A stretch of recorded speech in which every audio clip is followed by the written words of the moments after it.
Okay. One of those things. Testing 1, 2. Can I see audio? I can't. Whatever, just gonna trust it. It has been a while. I don't know, honestly, I do not know the last time I posted a YouTube video that was not like a private video for a client. This channel, going back, I think at the beginning of 2022, this channel was just something for me to do in between work. And at that time, things were a little shaky. Getting new clients, retaining old clients, people were unsure. Work takes precedent, and a lot of my work is not even related to something that might appear on YouTube at all. It's a lot of internal stuff, it's documentary work that, although it may land on YouTube, it just doesn't land on my channel, it lands on whatever client is going to use it.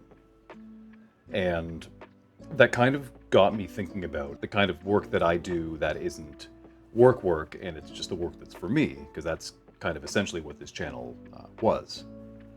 And a few weeks ago, I was at a secondhand store, and at that secondhand store, I found a photo album. Hold for a sec. For my particularly young audience, a photo album is not just on a computer screen or a phone screen. They were physical. So this isn't the one that I found at the secondhand store that time, but it is one that I did find at a secondhand store, and I loved the color, I loved the text, and it actually reminded me of where a lot of my photos were when I was a kid. All that is to say, I found a photo album much like this at a secondhand store, and it had somebody's family vacation or travel photos in it from the 80s, I think, 87, 88, 89. And I asked one of the employees there, what's this about? Like, are you selling these? And they said, yeah, it's as is. And I found that very peculiar. And so I rescued some of them. And that's what got me thinking about making a video. So I'm going to hold these up here, but I'll also put them on screen. These are people's lives. These are people's vacation photos. They traveled. They traveled the world. Some of these, I believe, are in Costa Rica, but other ones are, well, other places that are tropical. And these photos, I want to be clear that I did not take. These are photos that I found, and they were printed photos, and they all felt much like the photos that I take on vacation. And these are honestly coming up 40 years old. And these photos, they made me think about all of the photos that we take, but we do nothing with. And I wanted to, we take so many photos on the daily, and we don't do anything with them. A lot of the time they just end up on our phones, or maybe they'll end up like on our computers and we can look at them every once in a while. But it reminded me of the past few trips that I was on that were just for me. So like not work travel, just me and my partner, or me and my partner and some friends. The kind of trips that you take that you're not really thinking about like photography as a job, and you're just taking pictures of your friends, having fun. And I did the same thing as maybe this person did with their photos. They took them, got them developed, put them in a photo album, and then just shoved them away somewhere. So much that I don't know the history of these photos. They could have been thrown out because maybe the people moved away and didn't want them anymore, or forgot about them, or maybe even the people no longer are with us. And that's where the photos ended up. And in the meantime, thinking about my photos, I don't want my photos to not live anywhere. So I'm going to use this episode, this channel, to showcase some of the photos that I took when I was with my friends. Some of them were in Mexico. Some of them are just local in parks. They're photos that I take that don't always get a chance to live because they're not my quote unquote professional photos. They're life photos. They are my experiences. Light beer. So these photos, they exist on a hard drive, much like other photos that I take, or a lot of the videos that I take. And when I'm on vacation or when I'm not traveling for work, I still do bring a camera with me, and sometimes it is the Sony a7 IV that I'm filming this on, and I often bring the Osmo Pocket 3 with me, and before that the Osmo Pocket Original. And I also may bring my Fujifilm X-T5, but I also have an X-E4 and an X-E1.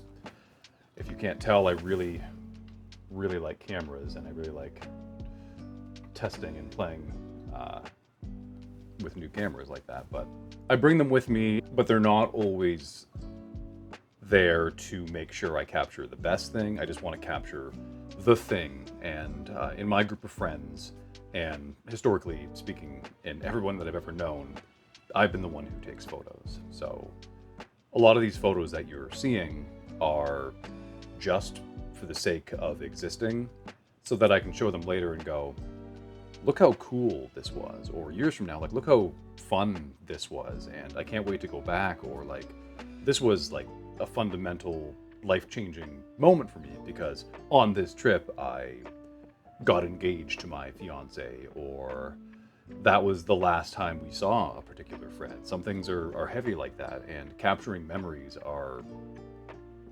it's somebody's responsibility, and I think that landed on me because of just interest in capturing things. It took a long time for them to go, okay, Aaron is taking photos too. Oh my God, we need Aaron to take photos. And like, that fills me with something. I don't know if it is like warmth or pride or even value. I don't know what it is, but it's something that I enjoy doing. And it went from, I don't want to be in a photo, and then the next day they're like, can I see those photos you took of me? Photography is so ubiquitous with our society. Once Instagram really took off and people would just take pictures with their phones or like upload photos from their cameras, like people were hooked. And I don't want to lose what that feels like. The lifespan of a photo, at least how I see it, is very brief these days. And some of that can be attributed to Instagram stories or Snapchat, the kind of idea where your photo is there for a moment and then it's gone, and then 24 hours later, in the case of Instagram stories, that was it.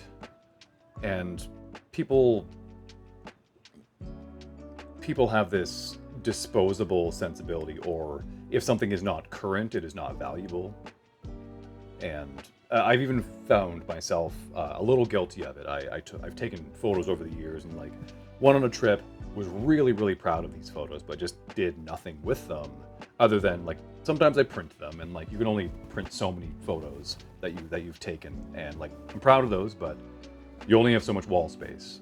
And I just don't want to lose what photography, what it can be. It's not just step one, take the picture, post it, or share it, and then it disappears. I want them to live on. And part of that is sharing, and it's not just sharing with like the people you know. For me, at least, it's like, show the world. These are things I took, and these are pieces that I'm proud of. It's one of those, I can't let it go. And I've been guilty of it, and I don't want to be guilty of it anymore. I don't want to end up in a photo album in a thrift store, and I don't want my memories just to fade away like that. So I picked up these photos and that photo album. So these photos, they're gonna live on my channel, as well as my similar memories. And I find it important, and I hope maybe you found it important, or maybe it inspires you to go open up those hard drives or finish that roll of film and get it developed and get them printed and share them in some way. And that is that. So thank you for watching. I'll probably be doing more videos more often, or you'll see stuff that I've done on other channels, if you follow those. I'll add some links somewhere. So, until next time, adios.